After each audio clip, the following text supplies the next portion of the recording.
జాతీయ అంశాలకి వస్తే ముఖ్యంగా ఇప్పుడు మనము మన రామ మందిర్ టెంపుల్ తర్వాత చూసుకునేటైతే మోడీ వేవ్ అనేది చాలా చక్కగా వెళ్తోంది. దీని ప్రభావం మొట్టమొదటిగా మనకి కనబడింది బీహార్లో నితీష్ కుమార్ సడన్గా ఎన్డీఏ సపోర్ట్తో మళ్ళీ చీఫ్ మినిస్టర్గా ప్రమాణ స్వీకారం చేయడం, అది ఒక పాయింట్. తర్వాత సరే ఇప్పుడు 1 by 1 ఒక్కొక్క ప్రాబ్లం సార్ట్అవుట్ చేసుకుంటున్నట్టు ఇప్పుడు మనకి జ్ఞానవాపి వారణాసిలో దీంట్లోనూ అంతా హిందూ బేస్ ఫౌండేషన్ అంతా కనబడిందని చెప్పి ఆర్కియలాజికల్ సర్వే వాళ్ళ రిపోర్ట్ రావడము, దాని మీద మళ్ళీ రేపు ఫ్యూచర్లో ఏ విధంగా వెళ్తారనేది ఇంపార్టెంట్ థింగ్. తర్వాత నెక్స్ట్ కూడా చూసుకున్నామంటే మనం లాస్ట్ టైం మనం డిస్కస్ చేసాము, ఈ పొలిటికల్ కూటమి నుంచి మరి వెస్ట్ బెంగాల్లో మమతా బెనర్జీ వెళ్ళిపోయింది అంటున్నారు, మళ్ళీ వస్తుందని మళ్ళీ ఇంకో స్టేట్మెంట్ వచ్చింది. అట్లాగే ఢిల్లీలో కూడాను కేజ్రీవాల్ వీళ్ళందరూ అసోసియేట్ కావట్లేదని ఎవరికి వాళ్ళు భావ ప్రకటన ఈజీగా చేస్తూ ఉన్నారు. ఈ వీటి మీద ఒక చిన్న సమీక్ష చేసుకుంటే మొట్టమొదట నితీష్ కుమార్ది బేసిక్గా ఎందుకు బయటకు వచ్చాడంటే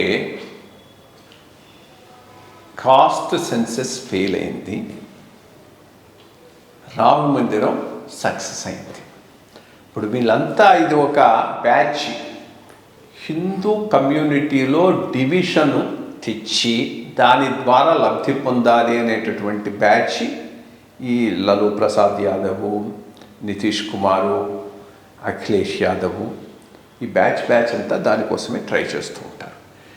ఎప్పుడైతే బీజేపీ బలపడుతూ ఉందో కాస్ట్ సెన్సస్ అనే ఒక కార్డు తీసుకొచ్చి దాని ద్వారా హిందువులను డివైడ్ చేసి లబ్ధి పొందుదాం అనేటటువంటి ఉద్దేశంతో ఇటు నుంచి అటుకుపోయి లాలూ ప్రసాద్ వాళ్ళతో కలిసి కాస్ట్ సర్వే మొట్టమొదట మొదలుపెట్టినవాడు బీహార్లో నితీష్ కుమార్. బట్ దీనికి కౌంటర్గా బీజేపీ అసలు as a matter of principle sub caste reservation, OBC reservation, so that ఇది కేవలం కొంతమంది తీసేసుకుంటే అందరికీ వచ్చేటట్టుగా దానికి సమాయత్తమై ఉన్నది చేస్తున్నారు. అంటే వాళ్ళు ఎంతసేపటికి సోషల్ జస్టిస్ విషయంలో వీళ్ళకన్నా ఏమి తగ్గరు. బీజేపీ సోషల్ జస్టిస్ చేస్తూ అట్టడుగు వర్గాలకు ఎంత సహాయం చేయగలమో చేస్తూ బట్ కాన్ఫ్లిక్ట్ కాకుండా హార్మోనియస్గా ముందుకు తీసుకుపోదాం అనేది వాళ్ళవి. వీళ్ళని ఎంతసేపటికి కాన్ఫ్లిక్ట్ మీద సర్వైవ్ అవుతాం, ఓట్ బ్యాంక్స్ని క్రియేట్ చేసుకుందాం, ఎక్స్ప్లాయిట్ చేద్దాం అనేది వీళ్ళ ఉద్దేశం. సో ఎప్పుడైతే అది చేయటం మొదలెట్టారో, ఈ కాస్ట్ సెన్సస్ చేసి దాంతో ఏదో చేద్దాం అనుకొని చేసి కొంత రిజర్వేషన్ పెంచిన తర్వాత కూడా దాని ఊపేమీ వీడికి అవుపించలేదు. అవుపించకపోగానే బయటకు ఈ లోపల ఈ రామ మందిర ప్రాణ ప్రతిష్ఠ వేవు మొత్తం నార్త్ ఇండియా అంతటా దేశం అంతటా ఉంది, నార్త్ ఇండియాలో ఇంకా ఎక్కువగా ఉంది. సో తన క్యాలిక్యులేషన్లో వీళ్ళతో కలిసి ఉంటే నాకు పొలిటికల్ ఫ్యూచర్ లేదనే దానికి వచ్చాడు. బట్ ఇప్పుడు ఒకటే బీజేపీ ఇప్పుడు మళ్ళీ అతన్ని తీసుకోవటం ఎంతవరకు బీజేపీకి ప్లస్ అనేది చూసుకోవాలి. నేను అనుకోవటం is already A spend force. అట్నుంచి అటుకుపోయి ఏమవుతున్నాడు, ఎవరో ఒకరి ద్వారా ఇతన్ని బీహార్ ప్రజల నెత్తి మీద కూర్చోబెడుతున్నారనే ఐడియా ప్రజలకు వచ్చిందంటే బీజేపీకి కూడా దెబ్బ అవుతుంది. మరి అది ఆలోచించుకొని ఉంటారు, బట్ చూడాలి. బట్ అదొక పెద్ద మేజర్ ఇష్యూ కావచ్చు. అంటే బై హింసలు పెద్దగా కొత్తగా తీసుకొని వచ్చేటటువంటి జనాలు ఉండకపోవచ్చు, ఆర్ ఓటింగ్ తీసుకొచ్చేది కొంతవరకు నష్టం ఏమైనా చేస్తాడనేది కూడా ఆలోచించుకోవాల్సిన అవసరం అయితే బీజేపీకి దీని మీద ఆధారపడింది. వీటన్నిటినీ మించిన master stroke BJP Karpoori Thakur గారికి భారత రత్న ఇవ్వటం. ఇప్పుడు ఒక తరం వీళ్ళందరూ ఐడియాలజీకి కట్టుబడిన తరం. అందుకనే కర్పూరి ఠాకూర్ తన పిల్లలను తీసుకొచ్చి రాజకీయాల్లో దింపలేదు, తన తర్వాత వాళ్ళు ఉండాలని అనలేదు. లాలూ ప్రసాద్ యాదవ్ వీళ్ళది అది కాదు, ములాయం సింగ్ యాదవ్, అఖిలేష్ యాదవ్ ఇవన్నీ పర్సనాలిటీ బేస్డ్ వాళ్ళ వారసత్వాలు. నేను అంటూ ఉంటాను ఆంధ్ర గురించి, కుల కుటుంబ వారసత్వ రాజకీయాలకు కట్టుబడినటువంటి వాళ్ళు. వీళ్ళని ఇగ్నోర్ చేస్తూ కర్పూరి ఠాకూర్కు భారతరత్న ఇవ్వటంతో అసలు ఆ థాటే చాలా గొప్ప థాట్. సో అది అది అది కొంతవరకు ఈ డివిజివ్ కాస్ట్ ఫోర్సెస్, నేను అనేది empowering caste forces is always welcome, but divisive caste ఫోర్సెస్ను మాత్రం దేశంలో తరిమి కొట్టాల్సిన అవసరం ఉంది. అదొకటి అయిపోయింది. వీటన్నిటి ప్రభావమే నితీష్ ఈరోజు బయటికి పోవటం. బట్ ఐ థింక్ రాజకీయంగా కూడా అతని చరమ దశకు వచ్చేసాడు. 2014లో ఈ మొత్తం ఈ లూటినస్ మీడియా వీళ్ళకి ఎప్పుడు ఇన్స్టెబిలిటీ ఉండాలని చూసుకుంటూ ఉంటారు. ఈ జర్నలిస్ట్ అంత ఇన్స్టెబిలిటీ ఉంటే వాళ్ళకి కావాల్సిన బెనిఫిట్లు ప్రైమ్ మినిస్టర్ నుంచి పొందొచ్చు. అప్పుడు బీజేపీకి కనుక ఫుల్ మెజారిటీ రాకపోతే నితీష్ కుమార్ను ప్రొజెక్ట్ చేయడం మొదలెట్టారు as an NDA candidate, కోalition candidate. But lucky దేశానికి మంచి అయింది, బీజేపీకి ఫుల్ మెజారిటీ రావడంతో వెనక్కుపోయినాడు. మళ్ళీ 2019లో కూడా అట్లాగే తయారైనాడు. అప్పుడు వరకు కుదరలేదు. ఇప్పుడు ఇంకా ఛాన్స్ లేదు. మళ్ళా ఏడప్పటికీ బీజేపీ రావడం మొరాల్ సడన్గా అనిపిస్తున్నది. కాబట్టి లోక్సభ ఎలక్షన్లు అయిన తర్వాత బీహార్లో పెద్ద మార్పు ఉండబోతుంది. ఇక ఎన్డీఏ వెస్ట్ బెంగాల్లో ఏంది, బీహార్లో ఏంది, యూపీలో ఏంది అంటే ఇక్కడ first point existential problems. Congress ఎదిగితే ఎవరికి మైనస్? వెస్ట్ బెంగాల్లో కాంగ్రెస్ ఎదిగితే బీజేపీకి మైనస్ కాదు. కాంగ్రెస్ ఎంత ఎదిగితే మమతా బెనర్జీకి అంత మైనస్. బీహార్లో కాంగ్రెస్ ఎదిగితే బీజేపీకి మైనస్ కాదు, లాలూ ప్రసాద్ యాదవ్కు మైనస్. యూపీలో కాంగ్రెస్ ఎదిగితే అఖిలేష్ యాదవ్కు మైనస్. కాంగ్రెస్ కన్సాలిడేట్ అయిందంటే మైనారిటీ ఓట్ అంతా కాంగ్రెస్కు పోతుంది. మైనారిటీ ఓట్ అంతా కాంగ్రెస్కు పోతే వీళ్ళు ఆ రాష్ట్రాల్లో జస్ట్ ఇర్రెలవెంట్ అయిపోతారు. అందుకని కాంగ్రెస్ ఎదగటం ఏ రాజకీయ పార్టీకి, రీజనల్ పార్టీకి ఇష్టం లేదు. ఆ పాయింట్ మీదనే ఎక్కడ కూడా వాళ్ళకు పొతకటం లేదు. ఎంతసేపు బీజేపీని కొట్టాలి అని దగ్గరికి రాని ప్రయత్నిస్తారు, కానీ కొట్టే ప్రాసెస్లో మేమే పోతామేమో అనేటువంటి బాధ ఒకటి కంటిన్యూస్గా ఉంటూ ఉంటుంది.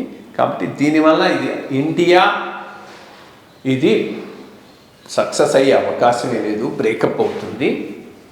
మోస్ట్ ఇంపార్టెంట్లీ కాంగ్రెస్ కూడా ఒక బిగ్గర్ రీజనల్ పార్టీ అయింది. కాంగ్రెస్కు ఇప్పుడు ఎక్కడే ఉన్నది? ఒకటి కర్ణాటక, మహారాష్ట్ర, రాజస్థాను, దెన్ ఛత్తీస్గఢ్, మధ్యప్రదేశ్. ఈ 5 స్టేట్స్, అంతకు మించి లేదు.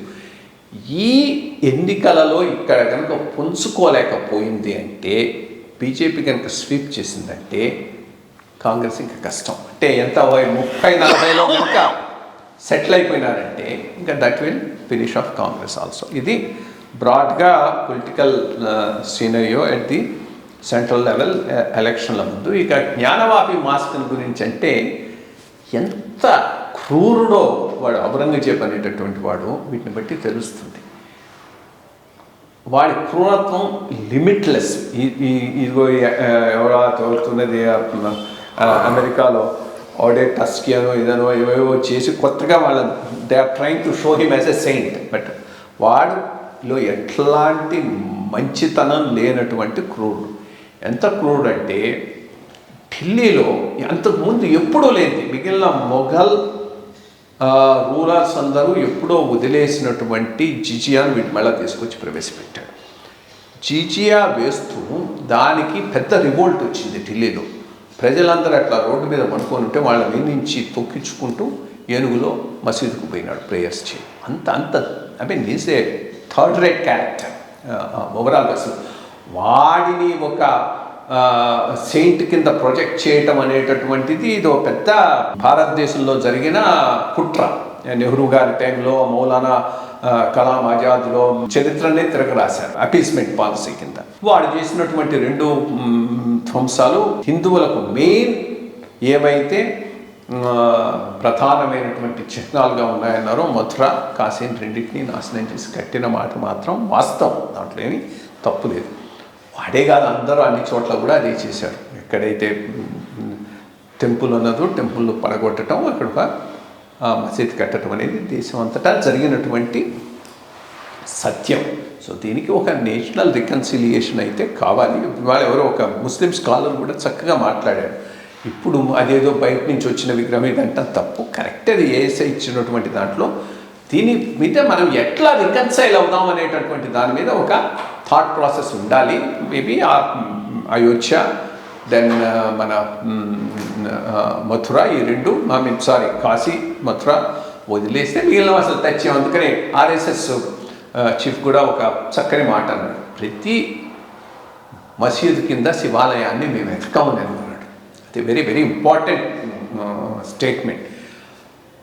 ఏ మసీదు కింద శివ విగ్రహం కోసంగా ఆ రామ విగ్రహం కోసంగా మేము వెతకము అని హిందువులు కమిట్ అయ్యి, ముస్లిమ్స్ అవును ఇంత అకృత్యాలు ఆ రోజు జరిగేది, వాళ్ళకు వీళ్ళకి సంబంధం లేదు, అది ఎవరో అంటాం లేదు.